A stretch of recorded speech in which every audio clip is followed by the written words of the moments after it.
बहुत बहुत शुक्रिया प्रोफेसर डॉक्टर एस के भट्टाचार्य साहब। हमें खुशी है कि हम अपनी सोसाइटी की तरफ से जब भी आपसे मिले आपने हमेशा हमें अपना सहयोग और हमारी मदद फरमाई है, और अभी आप हज़रात उनके कलमात खैर से मुस्तफ़ीज़ हो रहे थे। अब मेन प्रोग्राम यानी जो मेन टॉपिक है उस पे हमारे professor doctor N K Agrawal साहब आप लोगों से खिताब फरमाएंगे। इसका दो पहलू है, एक तो मेडिकल और एक सर्जिकल। तो सर्जिकल एस्पेक्ट्स पे हमारे सोसाइटी के सरप्रस्त प्रोफेसर डॉक्टर मुमताज़ साहब भी आप लोगों को बताएंगे, लेकिन पहले हमारे चीफ़ गेस्ट और chief speaker professor doctor N K Agrawal साहब का लेक्चर होगा, जो ऑडियो विजुअल एड के ज़रिए से होगा।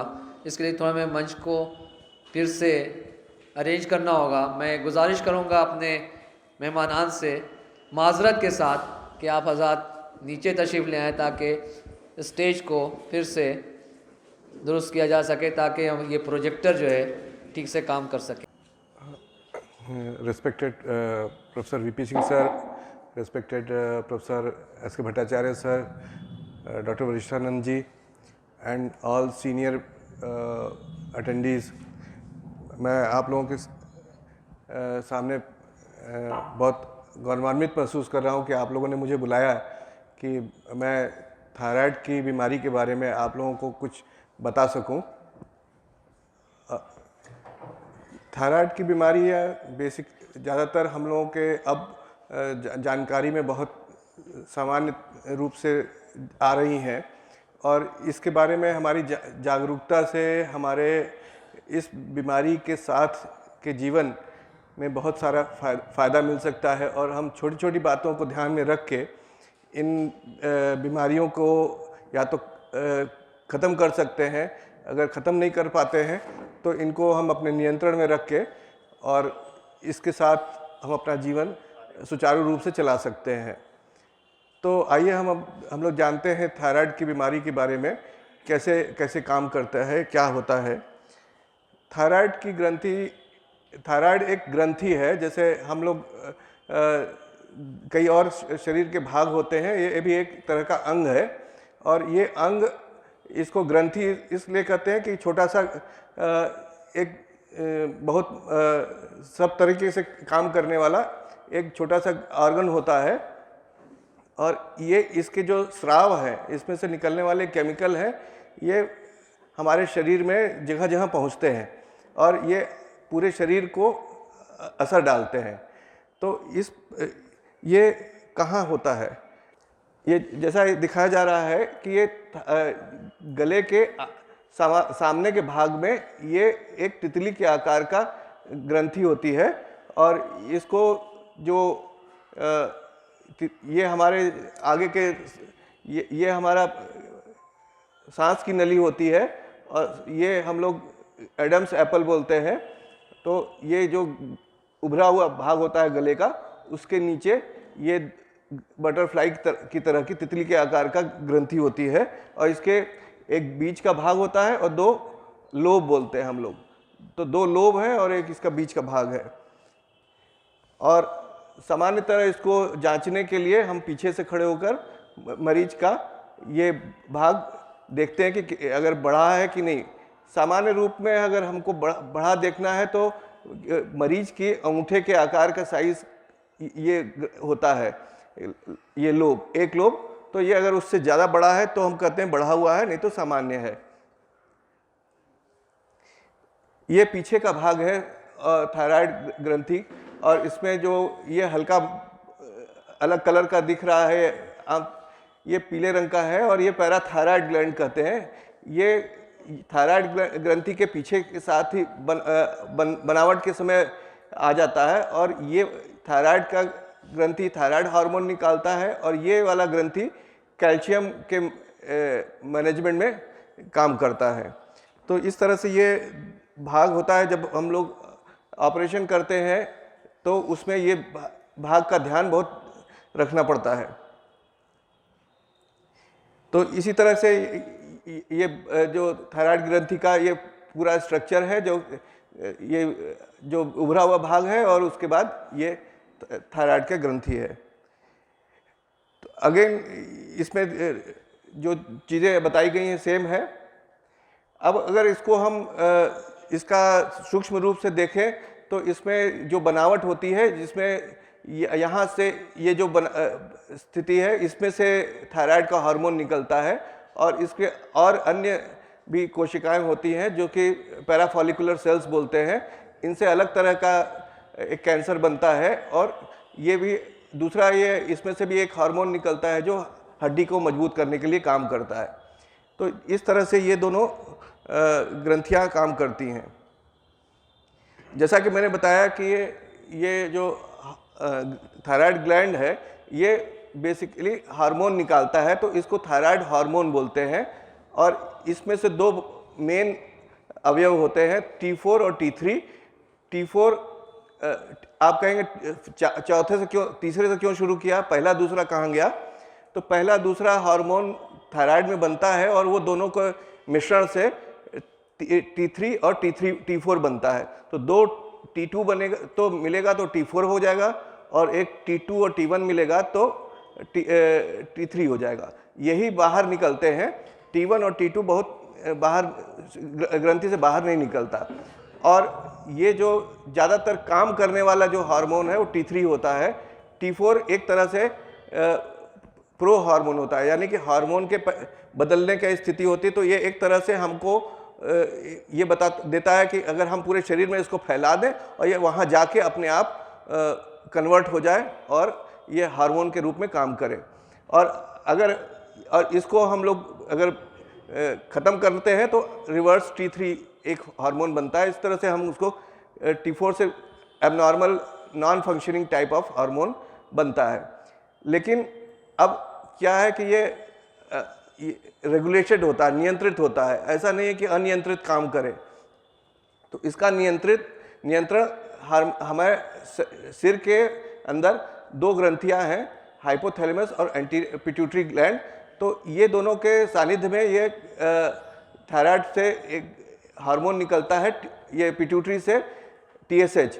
तो जो हाइपोथैलेमस के एक हार्मोन से TSH बनता है, फिर TSH से थायराइड में आता है। और जब ये T4 और T3 पहुंचता है पिट्यूटरी के पास तो ये हार्मोन कम हो जाता है। तो ये एक तरह से फीडबैक चक्र है कि ये कम काम करता है तो ये एक साधारण सामान्य स्तर बना रहता है।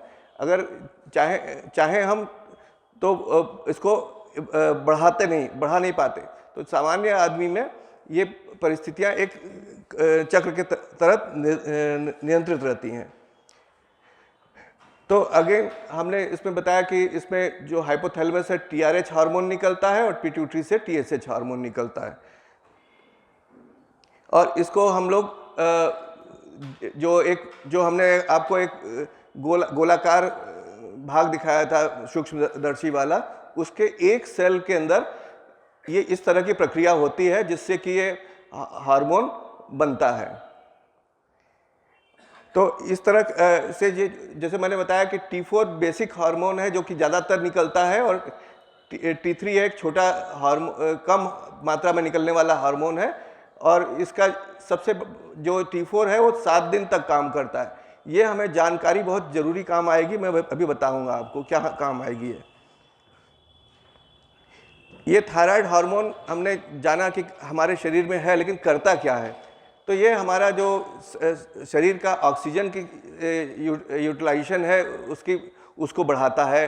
हार्ट का जो रेट है उसको नियंत्रित करता है। जब थायराइड कमी हो जाएगी तो हार्ट कम काम करेगा, नहीं ज़्यादा हो जाएगा तो ज़्यादा काम करेगा। हमारी चैतन्यता को सपोर्ट करता है कि हम चैतन्य रहते हैं। अगर थायराइड कम काम करता है तो चैतन्यता कम हो जाती है, लोग थोड़े से सोते हुए से रहते हैं। ये खून की बनाने में काम करता है। और अपने कई सारी जीन्स जो हैं जो कि काम करती हैं और बड़े बड़े तरह के एंजाइम्स बनाती हैं, अवयव बनाती हैं, उनके काम करता है। तो ये हमारे सभी अंगों पे काम करता है, दिमाग पे, हड्डी पर, हार्ट पे, पेट पे, लिवर में, चर्बी पर, मांसपेशी पर, किडनी में, हमारे सांस की साधन में, और एनर्जी का भी ये बैलेंस बनाता है। अब हम इसके डिफरेंट बीमारियों पर आते हैं। ये जैसे हम जब पैदा होने को होते हैं तो हमारे जब माँ के शरीर में हमारा जन्म होता है तो उसमें पहले के 3 महीने होते हैं। उस दौरान जब बच्चा का डेवलपमेंट होता है तो माँ के हार्मोन के आधार पे होता है। तो माँ से वो उसको आयोडीन मिलता है, माँ से उसको थायराइड मिलता है, हार्मोन मिलता है। लेकिन 12वें 12वें हफ्ते से हमारा थायराइड बनना चालू हो जाता है और फिर वो बच्चा अपने अंदर के थायराइड से उसका विकास होता रहता है और उसका डेवलपमेंट होता है। अब ऐसी परिस्थिति, जब ये तो सामान्य प्रक्रिया है थायराइड बनने की, कभी कभी हमारे शरीर में कमी की वजह से या बनावट की परेशानियों से थायराइड नहीं बनता है या उसका काम नहीं होता है। तो जब ऐसे में जब बच्चे पैदा होते हैं तो उनको एक बीमारी होती है जिसमें उनका मानसिक विकास नहीं होता या मानसिक विकास थोड़ा होता है, लेकिन उसको हम लोग सिंपली न्यूरोलॉजिक क्रेटिन कहते हैं और मिक्सिडिमेटस क्रेटिन कहते हैं, जिसमें केवल तो इस तरह के बच्चे जो पैदा हो जाते हैं और तो उनका जो जैसे इनको देखिए तो इनका जीभ बाहर निकली हुई है और इनको पेट में यहाँ पर नाभि बाहर निकली मिलेगी। तो इस तरह का, और ये बच्चा एक्टिव नहीं होगा, हो सकता है जब पैदा होगा तो बच्चा उतना रोएगा नहीं, उसको जो हम लोग पहली लैट्रिन पास करता है बच्चा वो नहीं पास करेगा, और तो इस तरह की परिस्थितियाँ बच्चे में रहेंगी। तो ये पैदाइशी थायराइड की कमी है, इसको नियोनेटल हाइपोथायराइडिज्म कहते हैं। तो जैसा मैंने बताया कि इसमें सिम्टम्स में जॉन्डिस होगा, बच्चा एक्टिव नहीं होगा, खाना में लेने में दिक्कत होगी, उसको छाती की प्रॉब्लम्स होगी, कॉन्स्टिपेशन होगा और उसका टेम्परेचर यानी कि तापमान कम होगा। और इसको कभी कभी यहाँ पर एक घेघा हो सकता है, उसके जीभ निकली हुई मिलेगी, उसकी आवाज़ भारी होगी और पेट फूला हुआ होगा। इसको यहाँ पर एक हर्निया हो सकता है और बच्चा उतना एक्टिव रहेगा, सिट नहीं जब बैठने की स्थिति आएगी जब 1-2 साल में, तो वो बैठ नहीं पाएगा और रिफ्लेक्स उसके स्लो होते हैं। तो ऐसी परिस्थितियां बच्चों से शुरू होती हैं। कई बार बच्चों में परिस्थितियां में न बन के उससे ऊपर की उम्र में 2-3 साल के उम्र की बाद होती है। तो ये जब बच्चे पूरे वयस्क नहीं हुए लेकिन उसके पहले ही उनको थायराइड की कमी आ गई तो हाइपोथायराइड बीमारी होगी, जो कि इसको हम बच्चों की हाइपोथायराइड कह रहे हैं, और जो इनका इलाज किया गया तो ये सामान्य दिखने लगे। इसमें ज़रूरी यह है कि इनका इलाज ताजिंदगी चलेगा, तो इसलिए ये ऐसा डेवलपमेंट हो जाएगा बाद में सामान्य दवा खाते हुए। ये अगेन पैदाइशी हाइपोथायराइड है और ये मैंने बताया कि अब इनका मानसिक विकार भी हो सकता है। तो ये और इस मानसिक विकार को हम ख़त्म नहीं कर सकते। तो इन बच्चों को हम इनका थायराइड तो नॉर्मल कर देंगे लेकिन मानसिक विकार हम ख़त्म नहीं कर पाते।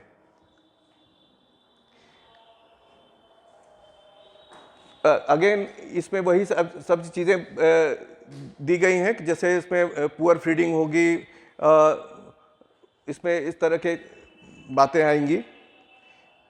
तो हम लोग क्या करते हैं, हम लोग कई बार एक सामान्य सरकारी परिस्थितियों में एक प्रोग्राम जो गवर्नमेंट का चलते हैं उसमें हम ये भी कर सकते हैं कि हम जब पैदाइशी बच्चा हो उसको हम ब्लड चेक करें, उसके पैर में से थोड़ा सा कट लगा के उसका खून लें और इसकी जांच करके हम देखें कि इसमें थायराइड की कमी है कि नहीं है। तो ये अभी हमारे देश में नहीं शुरू है, लेकिन कई देशों में ऐसा होता है और चाहे तो लोग अपने मर्जी से भी करा सकते हैं अपने जब बच्चा पैदाइश होती है तो। और कई बार ऐसा भी होता है कि जब माँ को कोई बीमारी होती है और उनका थायराइड संबंधित बीमारी है, तो ये जो उनके थायराइड की बीमारियां करने वाली एंटीबॉडीज़ हैं, जैसे ये प्रोटीन होता है एक, जो कि माँ से बच्चे के अंदर घुस जाता है और बच्चे को भी थायराइड की बीमारियां हो सकती हैं। तो ऐसा भी देखा जाता है कि माँ का जब थायराइड ज़्यादा काम कर रहा है तो उनके अंदर की जो एंटीबॉडीज़ है जिसकी वजह से उनको थायराइड ज़्यादा काम कर रहा है, वो बच्चे के अंदर भी पास ऑन हो जाए। तो अब हम लोग जैसे बच्चे का मैंने बताया कि माँ को से थायराइड है जो बच्चे को मिलता है, तो हम चाहते हैं कि प्रेगनेंसी में जब मदर को भी थायराइड की कमी हो तो उसको प्रॉपरली उसका इलाज किया जाए। और अभी इसके ज़रूरी है कि इसको डिफरेंट दवाओं से या हम लोग बेसिकली थायरॉक्सिन देते हैं, तो उससे डिफरेंट हर 3 महीने पर हमारा डिफरेंट टारगेट होता है। तो पहले 3 महीने में हम अलग रखते हैं मात्रा दवाई की और बाकी के 6 महीने में मात्रा अलग होती है। तो ये इस तरह से हम निर्णय करते हैं कि क्या दवा कितनी दवा में देना चाहिए, और ये माँ का TSH लेवल हम मेजर करते रहते हैं। फिर कई बार माँ को जब थायराइड की ज़्यादा काम करता है तो माँ को बच्चा ठहराने में दिक्कत होती है और कॉम्प्लिकेशंस, और जैसे बच्चा गिर जाना या इस तरह बच्चे के अंदर ज़्यादा तेज़ी से हार्ट रेट होना, ये सब हो सकता है। तो जैसे मैंने बताया कि ये बहुत सारी प्रॉब्लम्स इसमें जो मदर को होती हैं, तो इस तरह से बच्चे को भी इस तरह की प्रॉब्लम्स हो सकती हैं। तो ये था एक प्रेगनेंसी और बच्चों के हिसाब से थायराइड का। लेकिन अब हम जब देखते हैं कि सामान्य आदमी में अगर थायराइड की कमी हो तो क्या हो सकता है, तो जैसे घेघा रोग हो सकता है, हाथ पैर में ठंडा महसूस हो सकता है। जैसे जब ठंडक है तो सामान्य लोगों से ज़्यादा उसको ठंडा लग रहा है और उसको ज़्यादा कपड़े पहनने पड़ रहे हैं। एक कमजोरी महसूस होती है, पैर में सूजन या शरीर में सूजन महसूस हो सकती है, लीवर की गड़बड़ी हो सकती है, मानसिक तनाव और उदासी रह सकती है, याद नहीं रहता, नाखूनों में परेशानी रहती है और कोलेस्ट्रॉल बढ़ा रह सकता है। जैसे आपकी चमड़ी रूखी हो सकती है, ज़रूरत से ज़्यादा हो जाड़े के हिसाब से, आवाज़ बदल जाए। कई बार कहते हैं कि जो थायराइड की कमी वाला मरीज है वो केवल टेलीफोन पे भी डायग्नोसिस बनाई जा सकती है, तो इतना उसका बदल जाता है आवाज़। अगर किसी से आप सामान्य रूप से बात करते रहें और उसकी आवाज़ बदल जाए तो उसको भी हम डायग्नोसिस कर सकते हैं।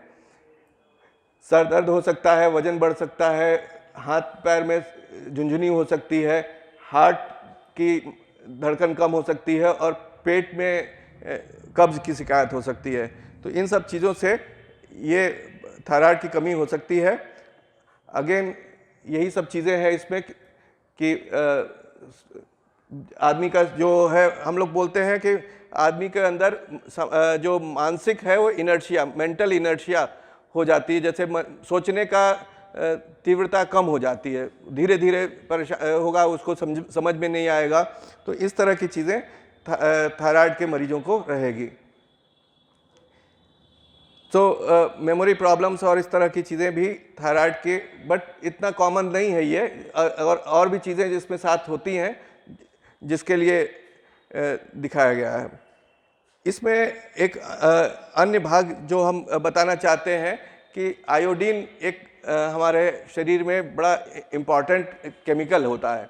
जो आप सुनते होंगे कि आयोडीन युक्त नमक की बात होती है, और अब हमारे देश में आयोडीन युक्त नमक ही बिकता है। बहुत कम आप चाहे पाएंगे कि आयोडीन बिना वाला खड़ा नमक जो पहले आता था वो मिले। तो इसकी ज़रूरत इसलिए पड़ी कि हमारे, जैसा मैंने आपको दिखाया कि बच्चे जब पैदा होते हैं तो उनका मानसिक विकास गड़बड़ होता है या तो ऐसा जब हमारे समाज में 5% से ज़्यादा लोग में असर आ जाता है तो हम लोग उसको एपिडेमिक बोलते हैं। और ये हमारे जो देश में हिमालय से लेके नीचे तक पाया जाता है। तो जो ऊपर के हिली एरियाज़ हैं उनमें ज़्यादा होता है, क्योंकि वहाँ से पानी गिरता है और ज़मीन तक आता है तो उसमें से आयोडीन ख़त्म होता जाता है। तो उस आयोडीन की मात्रा ही, आयोडीन हमारे थायराइड हार्मोन बनाने के काम आता है। तो इस तरह से ये जब आयोडीन हम माँ को देते हैं तो बच्चे के लिए भी काम आता है। हम जब पैदा होने के बाद भी हमको आयोडीन की ज़रूरत पड़ती है। और इसकी देखा जाता है कि जो जिन बच्चों में आयोडीन की मात्रा प्रचुर मात्रा में रहती है उनका मानसिक विकास और अच्छा होता है, और उनके जो हमें याद रहता है चीज़ें, वो एक नस से दूसरी नस जब मिलती है तो वो अपना डाटा ट्रांसफ़र करती है। तो उसी तरीके से ये जो होता है, अगर ये चीज़ मेल मिलाप न हो नसों का तो ये याद नहीं रहता। तो ये चीज़ ज़्यादा हमारे पुराने रिसर्चर्स ने दिखाया कि जब गोंडा डिस्ट्रिक्ट में उन लोगों ने आयोडीन दिया तो बच्चे ज़्यादा चैतन्य हुए, ज़्यादा याद रख पा रहे थे। तो इस तरह से ये एक डेवलप किया गया कि आयोडीन की मात्रा दी जाए और उसका सही मात्रा में दिया जाए तो मानसिक विकास होता है। दूसरा बीमारी है जब थायराइड ज़्यादा काम करता है, जब अपने परिस्थिति नॉर्मल स्थिति से ज़्यादा काम करता है तो उस समय मरीज को बहुत तेज़ी से गर्मी लगती है, उसको पंखे के सामने भी गर्मी लग रही है, तो इंटॉलरेंस टू हीट। और उसके बाद कभी कभी यहाँ पर थायराइड बढ़ा हुआ मिलता है, आँख की बाहर सी आ सकती है, उसकी एक पर्टिकुलर बीमारी है। और मुंह पे लाली रहेगी, थायराइड बढ़ा हुआ होगा, हार्ट की तेज़ी रहेगी, धड़कन की, ब्लड प्रेशर बढ़ा हुआ होगा और वज़न कम हो जाएगा। आप खाते रहेंगे तो भी वज़न उतना नहीं रहेगा। और कुछ बीमारियां, कुछ हाथ में बदलाव हो जाएगा, उंगली में हाथ पैर कांपने लगेगा। और कभी कभी जो वृद्ध लोगों में कुछ भी नहीं मिलता, केवल एक धड़कन तेज की रेट बदल जाती है। जैसे हम कभी कभी वो एकाएक धड़कन आएगी और चली जाएगी, और उस या धड़कन की रफ्तार अनियंत्रित रहती है। तो केवल उतने से ही जो होता है बूढ़े लोगों में, तो उसको हम लोग भी थायराइड का एक्स्ट्रा पार्ट मानते हैं। तो यही चीज़ें अगेन बताई गई हैं कि वेट लॉस, आँख का निकलना, हार्ट की गड़बड़ी, कमजोरी और मांसपेशी के नुकसान, जैसे आपकी जो चमड़ी थी वो सूखी होती थी हाइपोथायराइड में, यहाँ पर मॉइस्ट स्किन है, कुछ नाखूनों में बदलाव है, बाल का थिन हो जाता है और झड़ने लगते हैं। तो इन दोनों परिस्थितियों को हम देख सकते हैं कि दोनों में अलग अलग तरह के, एक ही तरह के सिम्टम बट अपोजिट सिम्टम्स होते हैं। हमने बताया कि आँख का बीमारी भी हो जाती है, जैसे कि थायराइड ज़्यादा काम करता है तो इसको हम लोग ग्रेव्स डिजीज़ बोलते हैं। तो ये जैसे सामान्य आदमी में ये पुतली यहाँ तक होती है, और लेकिन इन मरीजों को एक जैसे लगता है कि आपको घूर रहा हो, तो इस तरह का मरीज है। और इसमें कई सारे प्रॉब्लम्स, आँख में जैसे महसूस होता है कि धूल पड़ गई है, या ज़्यादा वो आ रहे हैं, आंसू ज़्यादा आ रहे हैं, से लाइट से प्रॉब्लम हो रही है, एक एक चीज़ें दो दिख रही हैं, तो कई सारे इसमें तकलीफ़ें हो जाती हैं। अगेन अब कई बार इन पर कम या ज़्यादा काम करने के अलावा केवल सामान्य रूप से थायराइड बढ़ जाता है। तो ये भी एक परिस्थिति है जिसमें केवल थायराइड बढ़ता है, और ये बढ़ता इसलिए है कि ये इतना बढ़ के अपने सामान्य लेवल को दे देता है। तो इस तरह से हमारी शरीर कोशिश करता है कि जितना हमारी ज़रूरत है उसको बढ़ा के बना दिया जाए। कई बार ये जो ग्रंथियां हैं ये कई कई गोलों में बन जाती हैं, तो इसको हम लोग बोलते हैं मल्टी नोडुलर ग्वाटर। और जैसे ही माता जी ने बहुत साल तक ये अपने पास रखा, फिर बाद में अब आए, तो इसमें कैंसर की संभावना बढ़ जाती है। अभी डॉक्टर मुमताज़ इसमें हमारी मदद करते हैं। तो कई बार ये पूरी तरह बढ़ता है, कई बार एक छोटा सा भाग इसका बढ़ जाता है, तो इसको भी सॉलिटरी थायराइड नोडुल करते हैं। और इसमें कई सारे प्रॉब्लम्स जो हम लोग बताते हैं कि इसमें बदलाव हुआ है, कोई तकलीफ हुई है, तो इस तरह से हम इसको जानकारी लेते हैं। अब बात आती है कि हम इसको ये तो हमने बताया कि कम काम करता है, ज़्यादा काम करता है, या केवल बढ़ जाता है, या कैंसर जैसी संभावना होती है। तो ये ज़्यादातर इस तरह के 3-4 प्रकार होते हैं। बढ़ जाने की परिस्थिति एक और परिस्थिति में होती है जब हमारा शरीर हमारे अंगों के खिलाफ काम करता है। उसको हम लोग ऑटो इम्यून बीमारी कहते हैं, जैसे रूमेटॉइड आर्थराइटिस है या इस तरह की बीमारियां हैं, गठिया। तो उस तरह की बीमारियों में ये भी एक बीमारी है जो कि हमारे थायराइड के खिलाफ ही काम करती है, अंदरूनी। तो उससे भी वो जो काम लायक ग्रंथि है वो कम हो जाती है, तो वो ज़रूरत से ज़्यादा बढ़ने की कोशिश करती है कि हम इसको बढ़ा के काम करें, और जिससे कि वो जितना हार्मोन की ज़रूरत है वो आ जाए। फिर भी कई बार उतना पूरा नहीं पड़ता, तो फिर हमको बाहर से हार्मोन की दवा देनी पड़ती है, और वो ग्रंथि बढ़ी हुई रहती है, कभी कम भी होती है, नहीं भी होती है, क्योंकि जैसा जैसा उसमें बदलाव आ चुका है उसको हम कम कर भी सकते हैं, नहीं कर सकते हैं। फिर अब जब दवाइयों की बात आती है तो हम इस पर थायराइड के लिए एक हार्मोन की दवाई टैबलेट के रूप में हम लोग देते हैं, और इसको जो ज़्यादा काम करता है थायराइड उसकी अलग तरह की दवाई होती है, जो कम काम करता है उसकी अलग तरह की दवाई होती है। जो कम काम करता है उसकी दवाई ज़्यादातर परिस्थितियों में ज़िंदगी भर चलती है। कुछ परिस्थितियों में हम उसको जब ठीक हो सकता है अगर थायराइड, तो हम उसको रोक देते हैं।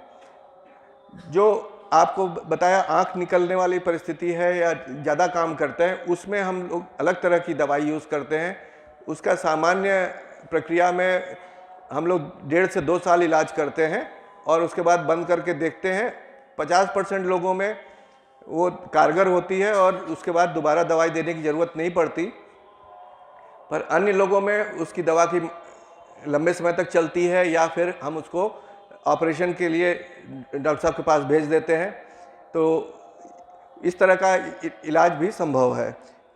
कई बार जब हम लोग दवाइयाँ करते हैं तो हम लोग उसको मॉनिटर करते हैं कि क्या दवाई का असर आ रहा है। तो दवाइयों का लेने का तरीका जो होता है उससे हमारा दवाई कभी कभी बदल सकती है, या हम दवाई लेने का तरीका, जैसे कि थायराइड की दवाई खानी है तो 1 घंटे तक कुछ नहीं खाना, जिससे कि खाने का बदलाव, क्योंकि दवा शरीर में घुसे उसको कुछ समय चाहिए, तो उसके लिए उसको समय देना पड़ता है। तो खाना या कुछ भी खाते हैं तो 1 घंटे में उसका असर उतना नहीं आता जितना 1 घंटे से बाद आता है। कुछ सप्लीमेंट्स लेते हैं अगर हम लोग, तो उस तरह से चीज़ें, प्रेगनेंसी है, तो इन सब स्थितियों में आपको हमने बताया कि हमने बताया था कि जो T4 वाला हार्मोन है वो 7 दिन तक काम करता है। तो ये जानना इसलिए ज़रूरी है कि जैसे मान लीजिए आपको रोज़ कहा जाता है कि दवा खाएं, पर आज भूल गए, अब क्या करें? तो बहुत ज़्यादा घबराने की ज़रूरत नहीं है। ये हार्मोन अगर एक सामान्य स्थिति में है तो 1 हफ्ते तक उस पर कोई बुरा असर नहीं आएगा। तो अगले दिन हम कह सकते हैं कि 2 गोली खा लीजिए पूरा आप डोज पूरा कर लीजिए। कई बार ऐसा होता है जब किसी किन्हीं परिस्थितियों में मरीज उतना कंप्लायंट नहीं होता, उतना नहीं ले पाता, तो हम हफ्ते में एक बार भी दवा देते हैं। पर हम ज़्यादातर बचते हैं ऐसी दवाओं के नियम से, हम डेली रूटीन की बात करते हैं। और ज़्यादातर कई बार लोग पूछते हैं कि अब दवा तो हम खा रहे हैं लेकिन क्या परहेज करें। तो परहेज हमारा ज़्यादा इसमें फ़ायदा नहीं करता है। ज़्यादातर इसलिए फ़ायदा नहीं करता है क्योंकि जो ग्रंथि है वो अगर डिस्ट्रॉय हो चुकी है, ख़राब हो चुकी है, तो उसमें हम नया कुछ नहीं कर सकते। जिनकी ग्रंथि ख़राब हुई है और उसके बाद हम उसको हार्मोन की टैबलेट दे रहे हैं, तो उससे कुछ नुकसान नहीं है। आप कुछ भी दवाइयाँ, कुछ भी खाना खाइए, कोई फ़र्क नहीं पड़ेगा। पर जिनके परिवार में है थायराइड की ग्रंथि की प्रॉब्लम और अभी उनको दवा नहीं चल रही है, तो उन सब के लिए ये सब है कि जैसे ये सब चीज़ों से थायराइड के लिए गड़बड़ी होने की संभावना देखी गई है। लेकिन ये भी कहा है कि रॉ मतलब कच्चा खाएंगे तो ही, अगर पका देते हैं तो कोई तकलीफ नहीं आती। तो इसलिए हम लोग सामान्य तौर पे देखते हैं कि कैबेज हम लोग कभी कभी उसमें सैंडविच में खाते हैं बिना पका हुआ, तो वो परिस्थिति बनती है। अदरवाइज ज़्यादातर हम लोग पका हुआ ही खाते हैं। तो इस तरीके से हम इन बीमारियों के बारे में जागरूक रहने से, अगर मान लीजिए हम इसका इलाज ही क्यों करें, सामान्य तौर पर हम जानना चाहेंगे कि हमने बीमारी तो है लेकिन इलाज न करा तो क्या किया। तो आमतौर पर जो जिन जिन परिस्थितियों में ये जिन जिन अंगों पर हार्मोन काम करता है, तो वो परिस्थितियां आपके बराबर बनी रहेंगी और लंबे समय तक हाइपोथायराइड रहता है तो हार्ट अटैक की संभावना भी रहती है, क्योंकि खून की नलियां उसमें सक्रिय हो जाती हैं। और ये जो खून की नली जो हार्ट की होती है वो भी सक्रिय हो जाती है। और जैसे आपका मानसिक सोच में तीव्रता नहीं रह जाती, धीमा सोचते हैं, नहीं काम कर पाते हैं और ठंडा ज़्यादा लगता है, तो कभी कभी निमोनिया वगैरह की शिकायत की संभावना रहती है। और कभी कभी जब ठंडा बहुत ज़्यादा लग जाता है तो ऐसे लोगों को सडनली जो हमारा सामान्य तापमान होता है वो भी नहीं रह पाता और हम एक बेहोशी की परिस्थिति बन जाती है, उसको बोलते हैं मिक्सिडिमा कोमा। दूसरी तरफ जब थायराइड ज़्यादा काम कर रहा होता है और तब हम इलाज नहीं करते हैं तो हार्ट की जो है वो रेट बहुत ज़्यादा हो जाती है, हड्डी कमज़ोर हो जाती है, क्योंकि हड्डी से फिर हम कैल्शियम निकलने लगता है।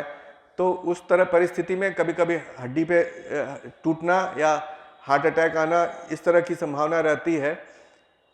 तो इन परिस्थितियों का इलाज करना बहुत ज़रूरी है, क्योंकि और इस पे लगातार और निर्णय डॉक्टर पर छोड़ते हुए, क्योंकि अपने से बदलाव करने से, और इसमें जो दवाइयाँ हैं, दवाइयों का जो भी आप सेवन कर रहे हैं वो एक ही ब्रांड की हो या एक ही तरह की हो। दवा का थायराइड की बीमारी में दवा का ब्रांड बदलने से भी उसमें जो केमिकल है उसकी उपलब्धता कम हो सकती है, बढ़ सकती है। तो कई बार ऐसा होता है कि जब दवा हम कर रहे हैं और हमने ब्रांड बदल दिया तो हमारा जो हार्मोन का टेस्ट है वो बदल गया, तो उसमें भी फ़र्क पड़ जाता है। तो इस तरीके से अगर हम लगातार इन चीज़ों पर ध्यान रखें तो इस बीमारी का कई बार हम क्योर कर पाते हैं, नहीं कर पाते तो नियंत्रण रख सकते हैं और इससे बहुत ज़्यादा जीवन पर कोई असर बुरा नहीं होता। धन्यवाद।